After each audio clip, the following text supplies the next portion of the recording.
I'm Doug Keck, and welcome to the Catholic Sphere. Each week, we tackle topics important to Catholics around the globe with a different host and a different focus. This week, our subject is theology, the topic I feel, therefore I think, putting Descartes before the horse. Today, we're joined by a fabulous panel, including the founder of the Magis Center and host of Father Spitzer's Universe, Father Robert Spitzer. He joins us from his studios in Orange County, California.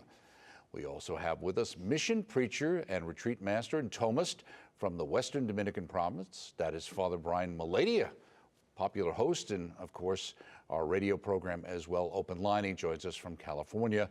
Finally, we're joined by EWTN's Vice President of Theology, as always, Colin Donovan. He's our mainstay. He's with us here in Irondale, Alabama. Welcome, gentlemen, to our panel, and thank you for making the time. So it seems to be that there's a lot of sense out there in the world today that feelings seem to overcome thinking in everyday discussion.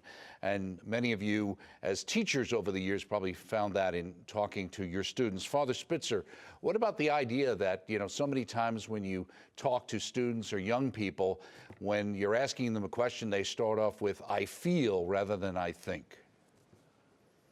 Absolutely. It happens all the time. If you come in front of a class at the introductory class and you just say, oh, how many of you here are of the opinion that all opinions are equally valid? You'll get about 1/2 to 2/3 of the class will say that because there's such a high disregard for thought. And if you said, are all feelings equally authentic, they would agree with that.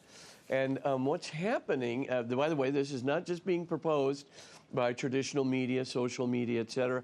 It's being proposed by actual professors in the classroom, to the point now where, expressions of high emotion are thought to be, by definition, not only correct, in other words, a replacement for thought, it's also being thought of as a replacement for ethics. If you shout loud enough, if you feel strongly enough, it must be authentic. It must be right. So now what we are experiencing is not just emotivism in ethics, we're experiencing it in rationality itself, and we're basically dumbing down the culture, to be honest with you. We're dumbing down not only the culture, but the political dialogue within the culture. We're even dumbing down academic dialogue. In fact, we've got a real problem out there. And not only is it dumbing down, it's we're morally replacing good ethical principles and good ethical thought with being authentic in your feelings, having high emotion, being passionate. It all spells morally good. And of course, if we continue on this trend, it'll be disastrous, not only in our church, that would be double disastrous, but also in the culture itself. Right. So, Father Malady, as a Thomist, what did Thomas have to say about this kind of situation? Well, medieval education, as you know, began with logic as an art. And the basic problem today is that logic is interpreted as a tool of white supremacy, basically. And I've even heard, I have no evidence for this because I don't teach this or haven't taught it, that in math class, they vote on the answers to problems now. And I said I could hardly wait to cross the first bridge. It's built by an engineer who was trained in the subjectivity of mathematics. Almost everything is a matter of the subject. And so much so that if you disagree with a student, they're always right, according to the prevailing culture. They're victims of you. And there was an adversarial relationship a number of years ago set up between teachers and students, which I said, look, you people act like I want you all to fail. Do you honestly think I spent 3 months of my life here trying to explain this to you so that you wouldn't get it right? Does that make any sense to you? That would be awfully silly. Well, the whole point is that in all traditional thinking, and this includes St. Thomas, logic reflects the realities of the world outside of us. And that's the standard for truth, not how we feel. Although there's nothing wrong with feelings, but they're not the standards for truth. That's it. Right. Now, Colin, one of the statements by our late Pope Emeritus Benedict XVI talked about the eclipse of reason. How does that fit into this picture?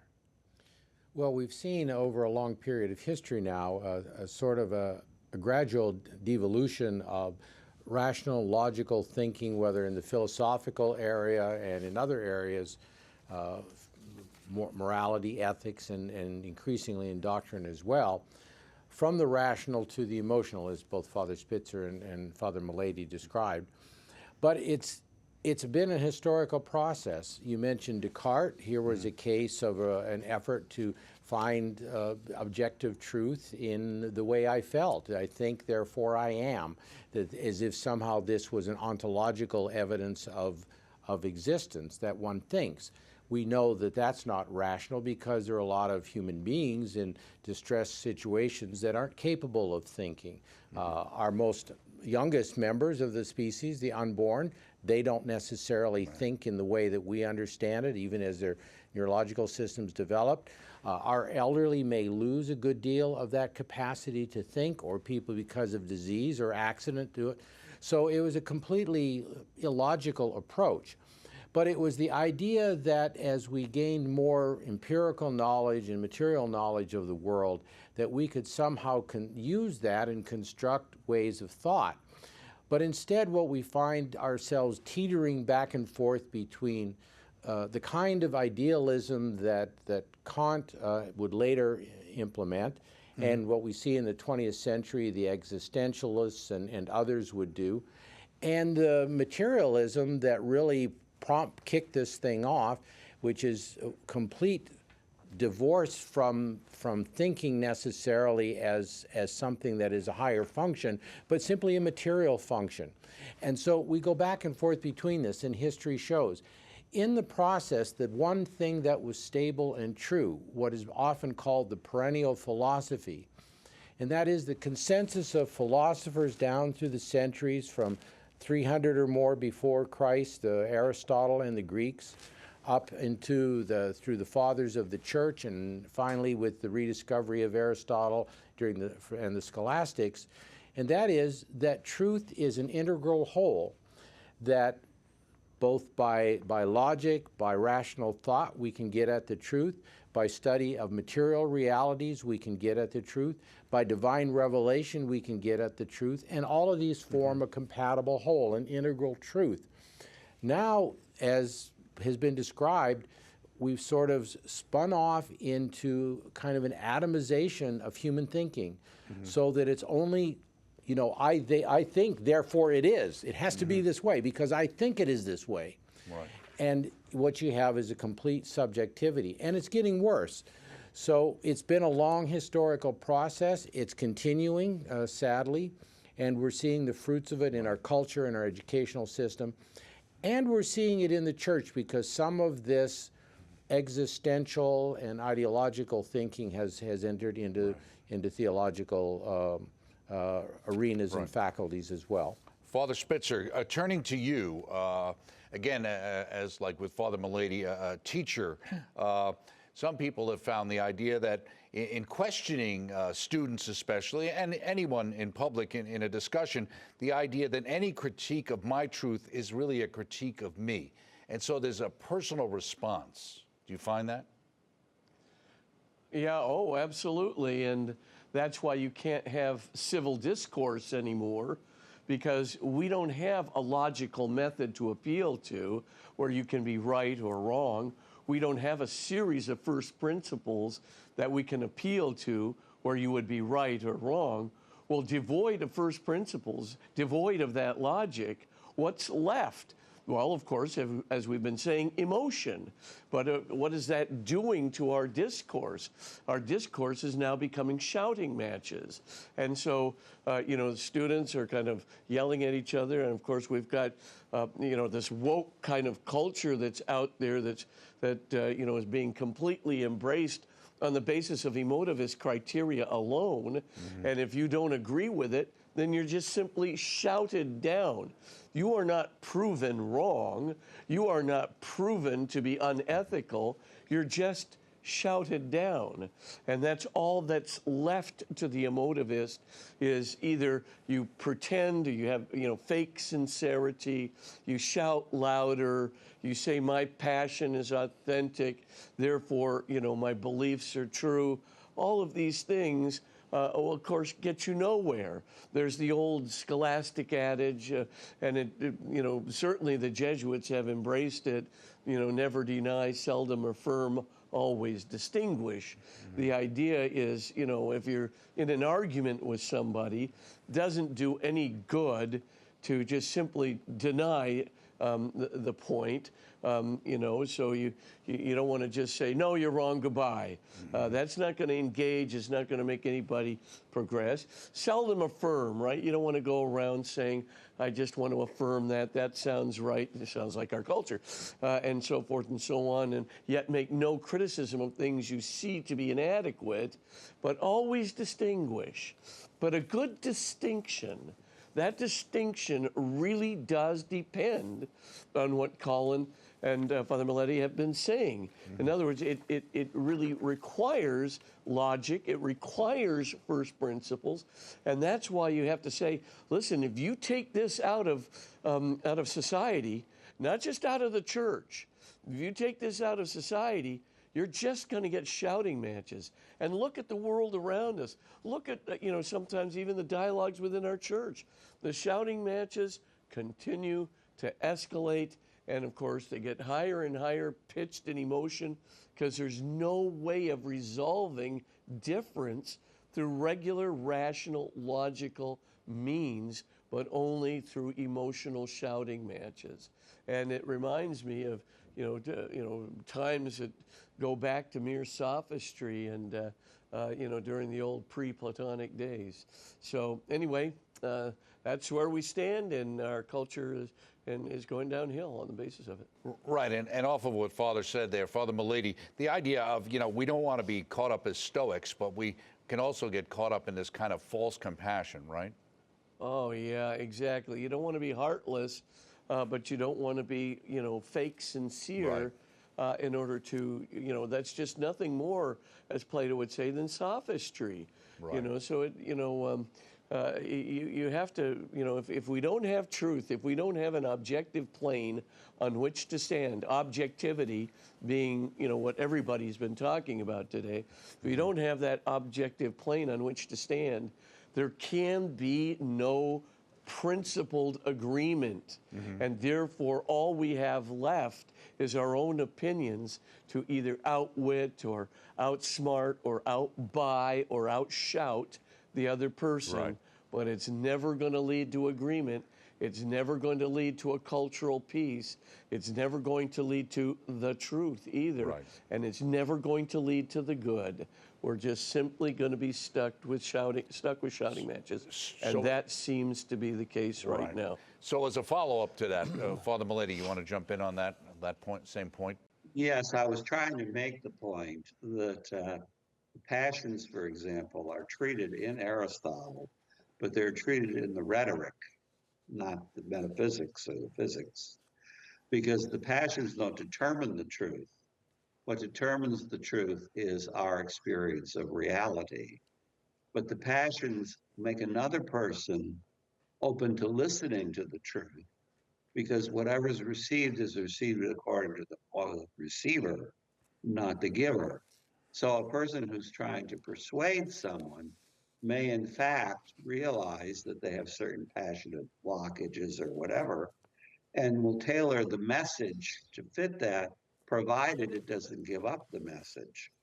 But the message comes from objective treatment. And Descartes, wasn't, again, he didn't like the emotions. He didn't like the feelings. Remember, he wanted to use everything to reason and one reasoning principle. And the Enlightenment took that up. The whole problem comes from the Enlightenment, really. And when they tried to use reason to explain it, they fell short because they couldn't explain, for example, the problem of evil.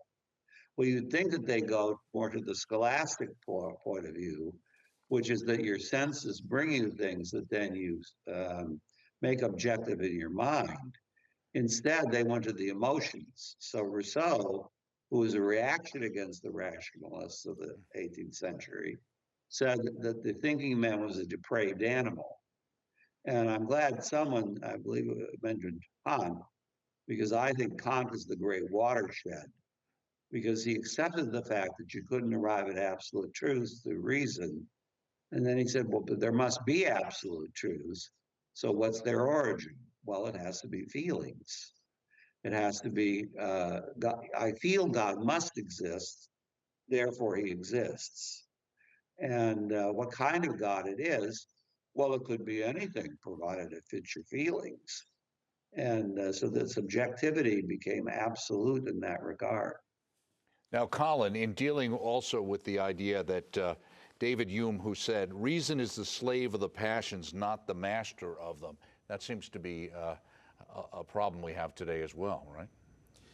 It certainly is, and I think it's because we've forgotten about virtue, the role of virtue in all of this, and that is, virtue is not sort of an independent habit.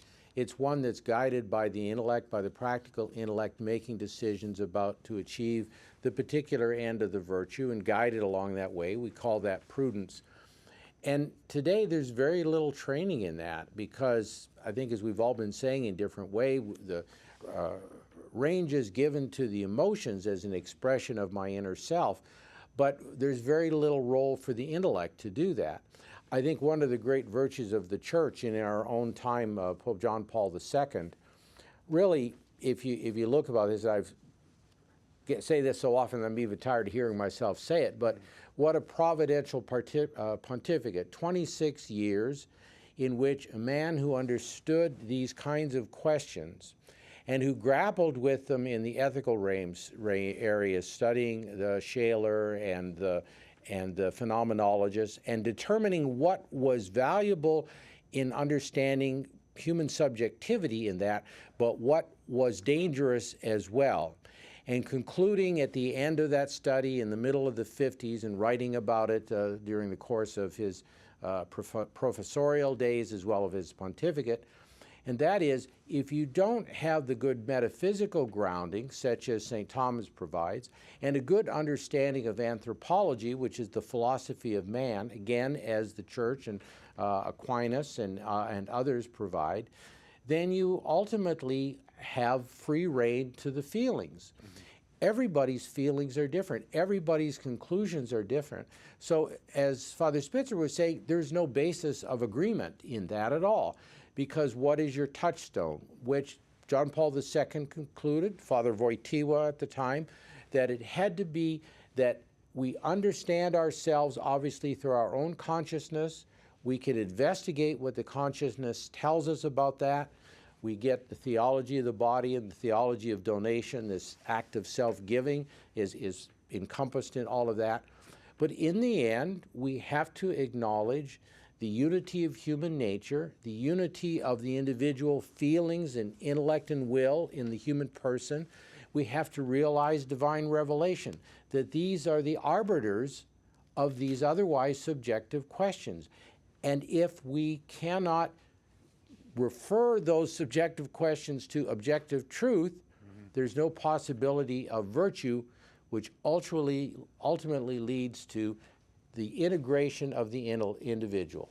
Feelings, intellect, and will, all part of this one substantial person, which is me. Right. And we're lacking that in our day because there is no pilot in the wheelhouse, you might say, directing the passions of the individual towards the truth, towards the acquiring of the good in a way that is consistent with reason and with revelation. So as Colin was saying, Father Milady, in a sense that balance, the Catechism of the Catholic Church is clear regarding the moral character of the emotions, goes on to say, they are in themselves neither good nor evil and are morally qualified only to the extent that they effectively engage reason and will. Yes, the purpose, according to Aristotle and St. Thomas, of the passions is twofold in man. We have a typical relationship to an individual good, like animal passions, but because they exist in a being with a spiritual soul, they're also naturally born to be obedient to reason. I don't say destroyed by reason, notice. I say obedient to reason. And in doing so, they're made sublime. In other words, they're the kind of passions that would be involved in a human good, not just an animal good. The Stoics thought that the passions were evil and enemies of the soul and had to be destroyed. Catholicism, most of mainstream Catholicism, has never taught that. And as Colin was saying, there are three powers that have to be perfected. If you only perfect your passions, you're a hedonist. If you only perfect your reason, you're a rationalist. And if you only perfect your will, you're a voluntarist. All three of those things have to go together in every single moral choice we make. And of course, the virtues are basically about perfecting each one. So the intellect would be the prudence, and then justice is the will, and then fortitude and temperance are the passions. Right. Father Spitzer, turning to you, Socrates said that the unexamined life is not worth living. However, if we're to live our lives, it must be with the awareness that it is examined in the light of truth, not in the light of personal sentiments. Your thoughts? Oh, yeah. Well, of course, Socrates, Plato, and Aristotle gave their lives over to the truth. The only reason, right, Socrates and Plato were in continual, not just dialogue with the sophists, they were in disputational, disputation with the sophists all the time. The sophists, of course, were trying to reduce things to persuasion, trying to say that the truth was something that was very relative, that the passions were a more authentic way to go.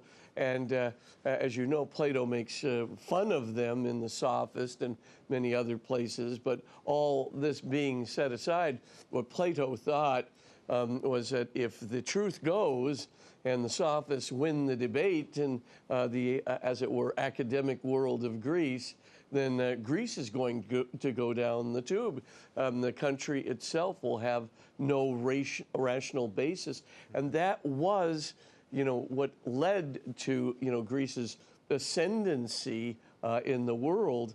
And you look at Alexander the Great, well, this empire that he was creating was certainly based on what he was learning from Aristotle, or his father, had learned from Aristotle, and certainly what he was also aware of in his own studies. And you look at, how, Greece was able to just come out with volume after volume after volume of such great works from so many different people in so many different areas, from mathematics to music, not just philosophy, certainly philosophy, and certainly first principles in metaphysics, but they had a rational basis. And it was, Plato early on, and of course Aristotle, his student, that wanted in every imaginable way to defend the truth. And now let's get back to your question, Doug, because it's not just for the sake of Greece, it's not just for the sake of the culture, it's not just for the sake of authentic academia, it's not just for the sake of authenticity within the church, even to get to myself. I mean, why do you think that, finally at the end of the day, deconstructionists finally deconstruct themselves? Because they don't know how to have a truth. That, everything is relative. I must be relative. I've got to deconstruct myself, and now I don't even have, the Descartes, the Cartesian first principle to stand on. I've got nothing. And of course, it leads to an incipient nihilism. And what are we experiencing today? With that very nihilism. We have basically deconstructed ourselves away. We have basically reduced everything to feelings. We have no objective basis basis on which to stand. We have no objective basis on which to analyze ourselves. We have no objective basis on which to assess reality. We are sitting there in a world of flux and subjectivity, and in that world of flux and subjectivity, we are going to lose ourselves. We have lost ourselves. In addition to losing the truth, in addition to losing the good, which of course winds up, ushering the way to losing God. Absolutely. And losing, real religious standards that God had intended for us from the beginning. Okay, let me turn to you quickly, Colin, before we'll let Father Milady end the show. But Colin, let me ask you this. I know in your notes that you gave me, you talked about the idea that people see their experience today as objective data. Explain. Well, I think you can see it especially in theology, and that is there are branches of theology, not just outside the church, certainly in non-Catholic theological circles, but even in the church, where being a category of person, say a woman or a Latinx, a Hispanic woman or person of different genders, if you will, or being gay or something like this, constitutes the basis of a theology. So this disintegration, which Father was just talking about, and certainly John Paul II also talked about, mostly by talking about the integration that comes about from living an authentic life. From an inauthentic life, you get this disintegration. You also see that in theology, where theology is branded by the subjectivity of the individual. And, this is very dangerous. I remember a few years ago, a particular professor was a promoter of so-called queer theology, and of course came to the natural conclusion about Jesus himself. So this has not only logical consequences, but dogmatic consequences for the faith of individuals, and it undercuts other elements of the truth as well, that he's the Son of God, the role of morality in the life of each one of us, and the destiny of each.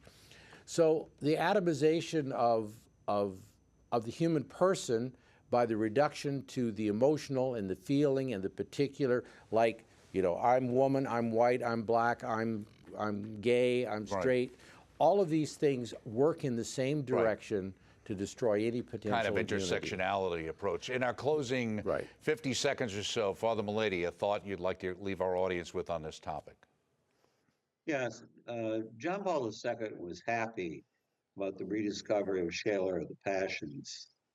But in phenomenology, he said that because they don't have a decent theory of abstraction, they fall into the same errors as Kant and Hume. And therefore, he said Plato and Aristotle had the only theory of experience to foreknowledge, which was proper. Thank you very much. I appreciate the wonderful panel joining us.